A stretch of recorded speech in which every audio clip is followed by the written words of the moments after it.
Topic है हमारा osmo regulation. Osmo regulation एक एस्पेक्ट होती है होम्योस्टेसिस की। होम्योस्टेसिस की जहाँ भी बात आती है इसका मतलब होता है कि हमारे पास कुछ ना कोई चीज़ यहाँ पे बैलेंस हो रही है। तो ऑस्मो रेगुलेशन में क्या बैलेंस कर रहे होते हैं हम? वाटर और उसके अंदर मौजूद सॉल्यूट्स। हमें पता है जब भी हम किसी सिस्टम की बात, जब भी हम बॉडी की बात करते हैं तो हम सबसे पहले उसकी जो सबसे बेसिक यूनिट से स्टार्ट लेते हैं। जब भी हम उसको पढ़ते हैं तो उसके बेसिक यूनिट से उसको पढ़ना शुरू करते हैं। तो यहाँ पे भी जब रेगुलेशन होगी तो बेसिक यूनिट्स होगी, दैट इज़ सेल। सेल के अंदर मौजूद वाटर और सॉल्यूट्स को बैलेंस करते हैं, फिर वो सेल्स मिलके टिश्यूज़ और इस तरह से पूरा सिस्टम हमारा चल रहा होता है या रेगुलेट हो रहा होता है। तो इस वजह से हम वाटर को क्या कहते हैं? हम उसको बायोलॉजिकल सॉल्वेंट कहते हैं। और हमारे पास जो दूसरे सॉल्यूट्स जो सेल के अंदर होते हैं वो आयंस भी होते हैं, इलेक्ट्रोलाइट्स भी होते हैं और दूसरी चीज़ें भी होती हैं, वो हमारा फ़िलहाल कंसर्न नहीं है।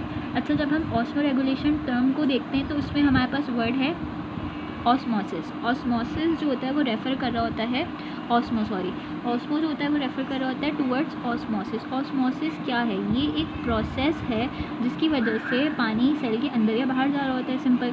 तो ये प्रोसेस जो होता है ये ज़रूरी होता है रेगुलेशन के लिए। सिंपल सी बात है, सिंपल सी लॉजिक है कि अगर हम किसी चीज़ को मेंटेन करेंगे, जाहिर सी बात है अगर वो कम होगी तो उसको जो है वो बढ़ाना होगा, और वो बढ़ी हुई होगी तो उसको कम करना होगा। तो कैसे करेंगे? उसको अंदर या बाहर ले जाके, सेल से बाहर ले जाके या सेल के अंदर लाकर। तो इसी तरह से जो प्रोसेस होता है जिसकी वजह से वाटर मूव करता है सेल के अक्रॉस, वो ऑस्मोसिस होती है। तो ऑस्मोसिस को हम इसी तरह से डिफ़ाइन करते हैं कि diffusion of water molecules from region of higher concentration towards lower concentration. अभी इस वाले पार्ट को थोड़ी देर के लिए स्किप कर दें, ठीक है। तो अभी इसको बस याद रखिए कि movement of water in and out of the cell, या इसको बस इतना समझें कि डिफ्यूजन ऑफ वाटर मॉलिक्यूल्स। अब ये डिफ्यूजन होती किस तरह से? कोई मैकेनिज़्म भी होता होगा अंदर या बाहर आने का, तो वो यही मैकेनिज़्म होता है कि it moves from higher concentration towards lower concentration across plasma membrane को। अक्रॉस प्लाज्मा मेम्ब्रेन बस ये वो है कि जैसे सेल है तो उसका एक दरवाज़ा है, अब दरवाजे से अंदर बाहर जाने को तो हम उसको भी मेंशन करेंगे ना कि अक्रॉस सेल मेम्ब्रेन। तो इसी तरह से होता क्या है कि हमारे पास जो वाटर होता है वो हायर कंसनट्रेशन से लोअर कंसनट्रेशन की तरफ जाता है। इसको हम कहते हैं कंसनट्रेशन ग्रेडियंट। अभी उस पर भी बात करते हैं। पहले बात कर लेते हैं कि बायोलॉजिकली जो हमारे पास वाटर की जो कंसनट्रेशन होती है उसको हम वाटर पोटेंशियल कहते हैं, ठीक है। वाटर पोटेंशियल कहते हैं। प्लांट्स की अगर बात करेंगे तो उसको सॉलिड पोटेंशियल का नाम दे देंगे, और उसी टर्म को थोड़ा सा चेंज करके ऑस्मोटिक प्रेशर कह देंगे। अगर एनिमल सेल की बात हो रही है, प्लांट सेल की बात हो रही है तो सॉलिड पोटेंशियल, एनिमल की बात हो रही है तो ऑस्मोटिक प्रेशर कह देंगे। बस टर्म को थोड़ा सा चेंज कर दिया, बस ये नाम आप याद कर लें। तो हम बता रहे थे कि हायर कंसनट्रेशन और लोअर कंसनट्रेशन की क्या कहानी है और कंसनट्रेशन ग्रेडियंट क्या होता है। जो हायर कंसनट्रेशन का क्या मतलब है? हायर कंसनट्रेशन का मतलब है कि वहाँ पे वाटर पोटेंशियल ज़्यादा होगा। वाटर पोटेंशियल क्या होता है? Water potential is simply the capacity to lose water. अब इस बात को गौर से समझें। पहले मैं बता रही थी higher concentration means more water potential, यानी कि जहाँ हायर कंसनट्रेशन है, जहाँ पे ज़्यादा तादाद है वहाँ पे पोटेंशियल ज़्यादा होगा पानी का, और जहाँ पे लोअर कंसनट्रेशन है यानी वहाँ पे पानी की तादाद कम है, उसके मॉलिक्यूल्स की तादाद कम है, तो वहाँ पे पोटेंशियल भी पानी का कम होगा। तो जहाँ पे हायर कंसनट्रेशन है इसका मतलब है कि वहाँ पे ज़्यादा कैपेसिटी है पानी को लूज़ करने की, और जहाँ पे लोअर कंसनट्रेशन है वहाँ पे कम कैपेसिटी है पानी को लूज़ करने की। तो जहाँ पे कैपेसिटी कम होगी ऑब्वियसली वहाँ से पानी लूज़ नहीं होगा, जहाँ पे कैपेसिटी ज़्यादा होगी पानी वहाँ से लूज़ होगा।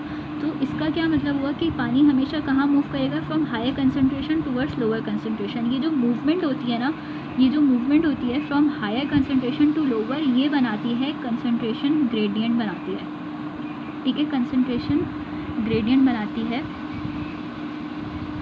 From higher to lower move करना, यानी कि जहाँ पे पानी तादाद में ज़्यादा है, मॉलिक्यूल ज़्यादा हैं, वो हमेशा उस तरफ जाएंगे जहाँ पे कमी होगी। तो सिंपली जो डिफ्यूजन होती है वाटर की वो इसी मैकेनिज़्म के ज़रिए होती है,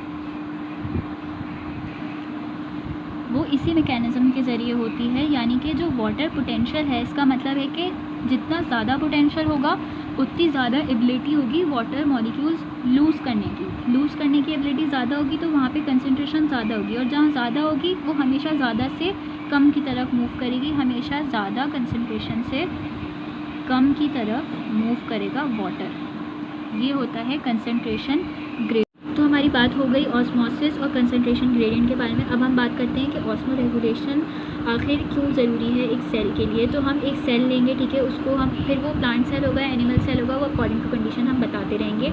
उसको हम रखेंगे 3 तरह के इन्वायरमेंट में, एक है हाइपोटोनिक, एक हाइपरटोनिक, एक आइसोटोनिक। ये किस तरह के इन्वायरमेंट है ये हम साथ साथ डिस्कस करते जाएंगे, ठीक है। हमने सेल को सबसे पहले हमने उसको रखा हाइपोटोनिक इन्वायरमेंट में। हाइपोटोनिक का मतलब है कि पानी की पोटेंशियल बाहर ज़्यादा है, अंदर कम है सेल के। हाइपरटोनिक का मतलब है कि यहाँ पे वाटर की पोटेंशियल जो है वो बाहर कम है, सेल के अंदर ज़्यादा है।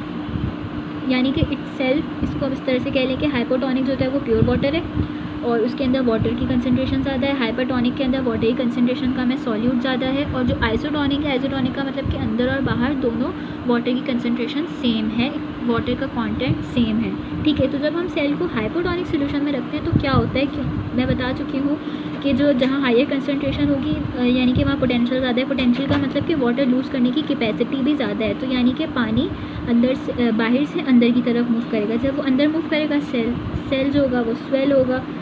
अगर तो ये प्लांट सेल है, ठीक है, तो ये भी स्वेल होगा, एनिमल सेल भी स्वेल होगा। हमें पता है कि प्लांट सेल के अंदर होता है सेल वॉल। अगर हम इस सेल को कंटिन्यूसली हाइपोटोनिक सोल्यूशन के अंदर रखेंगे तो क्या होगा कि एक पॉइंट के बाद सेल यहाँ पे स्वेल तो होगा, सेल मेम्ब्रेन मूव तो होगी, बट सेल वॉल की वजह से एक अपोजिंग फोर्स उसको मिलेगी जो कि इसको कैंसिल कर देगी या एक तरह से एक दूसरे को रेजिस्ट कर देगी और फिर वाटर जो होगा वो मज़ीद अंदर एंटर नहीं होगा। यानी कि जो प्लांट सेल है वो एक लिमिट के बाद, अगर हम उसको हाइपोटोनिक सोल्यूशन में कंटिन्यूसली रखते हैं तो वो एक लिमिट के बाद जो है वो और वाटर को अंदर नहीं मूव करवाएगा और जो उसकी कंडीशन हो जाएगी वो टर्जिड सेल बन जाएगा और वो फिर इस तरह से उसको रेजिस्ट कर देगा। और फिर अगर जब वो रेजिस्ट होगा तो उसका मतलब है कि अब सेल नहीं एक्सपेंड हो रहा तो वो बर्स्ट नहीं होगा। जबकि इसके कन्वर्सली, इसके अपोजिट, जब हम एक एनिमल सेल को इस तरह से कंटिन्यूसली हाइपोटोनिक एनवायरनमेंट में रखेंगे तो उसके पास सेल वॉल नहीं होता। जब उसके पास सेल वॉल नहीं होती तो उसकी मेम्ब्रेन जो है वो एक्सपेंड, एनिमल सेल में वाटर एंटर होता रहेगा, वो एक्सपेंड होता रहेगा क्योंकि उसके पास सेल वॉल नहीं है रेजिस्ट करने के लिए। तो वो उसकी जो मेम्ब्रेन है वो बर्स्ट हो जाती है। तो इसी वजह से एनिमल सेल के लिए इम्पॉर्टेंट होता है अपना एनवायरनमेंट मेंटेन करना, ठीक है। अभी इसको आगे और भी फर्दर डिस्कस करते हैं। अभी हाइपरटोनिक की बात कर लेते हैं। हाइपरटोनिक में क्या होता है, सिंपल, अब जब अंदर वाटर की पोटेंशियल ज़्यादा है तो यानी अंदर वाटर लूज़ करने की कैपेसिटी भी ज़्यादा है, तो यानी वाटर जो है वो अंदर से बाहर मूव हो जाएगा, बाहर के एनवायरनमेंट में मूव हो जाएगा। जब पानी बाहर चला गया तो सेल फ्लैसिड हो जाएगा, सेल सूख जाएगा। और अगर तो वो प्लांट सेल है तो इस प्रोसेस के, उसके फ्लैसिड हो जाने वाले प्रोसेस को प्लाज्मोलाइसिस कहते हैं। और एनिमल सेल भी नॉर्मल फ्लैसिड हो जाता है, उसमें कोई नई कहानी नहीं है। अच्छा, अगर आइसोटोनिक एनवायरनमेंट में उसको रखेंगे, आइसोटोनिक का मतलब है कि अंदर भी उतना ही पानी है, बाहर भी उतना पानी है, तो यहाँ पे जो होगा वो कोई मूवमेंट नहीं होगी या फिर मूवमेंट होगी भी तो इक्वल होगी। इसी वजह से एनिमल सेल को जो होता है वो अपना बाहर का एनवायरनमेंट आइसोटोनिक रखना होता है। क्यों रखना होता है, वही वाली बात कि अगर हम उसको कंटिन्यूसली हाइपोटोनिक में रखेंगे तो वो वाटर तो अंदर मूव करता रहेगा और प्लाज्मा मेम्ब्रेन उसकी एक्सपेंड होती रहेगी, एक्सपेंड होते होते वो एक टाइम पे बर्स्ट हो जाएगी।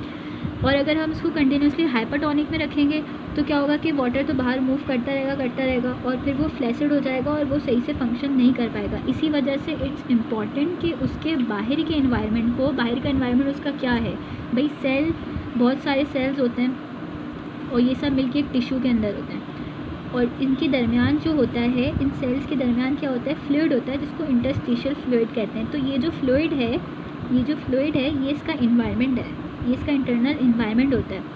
तो एनिमल्स को अपना ये इन्वायरमेंट आइसोटोनिक रखना होता है। अगर वो आइसोटोनिक नहीं रखेंगे, अगर वो कंटिन्यूसली हाइपरटोनिक या हाइपोटोनिक रहेंगी तो वो अपना फंक्शन सही से परफॉर्म नहीं कर पाएगा। इसलिए एनिमल सेल के लिए इम्पॉर्टेंट होता है कि वो अपनी इंटरनल इन्वायरमेंट को बाहर के इन्वायरमेंट के साथ जो है वो एक बैलेंस बना के रखे या उसको एक तरह से आइसोटोनिक रखे, तभी वो सर्वाइव कर सकता है। अगर एक्सट्रीमिटी ये वाली या ये वाली होगी तो फिर उसका सर्वाइवल जो होता है वो मुश्किल हो जाता है। ये किस तरह से रेगुलेशन करता है हम आगे की वीडियोस में बात करेंगे। प्लांट्स और एनिमल से रिलेटेड हमारे वो वाले पार्ट्स भी ज़रूर देखिएगा। यहाँ पे ऑस्मो रेगुलेशन आगे ख़त्म होती है। कोई सवाल हो तो कमेंट करके पूछ सकते हैं, अपने फ्रेंड्स के साथ शेयर करें, वीडियो को लाइक करें। Thank you.